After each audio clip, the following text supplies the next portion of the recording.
Farzandingni qarg'amanglar. It deyapti bir xilga ota-onalar. Bolasini molga o'xshagan deyapti. Eshakka o'xshagur deyapti. Yer yutsin deyapti. Ota-ona farzandini shunaqa so'kyapti. Bir xilga ahmoqlar bor, o'zini o'zi so'kadi padaridan kelib. Yo'q, ey ota-onalar, bitta narsani bilinglar, sizlarni duolaring o'q taqa o'tadi. O'q taqa.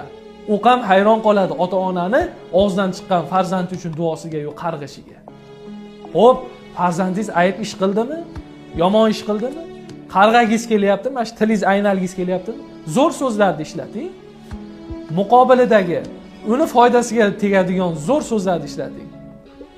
Mana bugun nima uchun farzandlar ishlayapti, ter to'kyapti, nima uchun oilasini boqa olmayapti, pulini yetkazolmayapti, qarzga kirib ketyapti. Ha shu ota-ona eshakka o'xshagan deb so'kyapti-ku.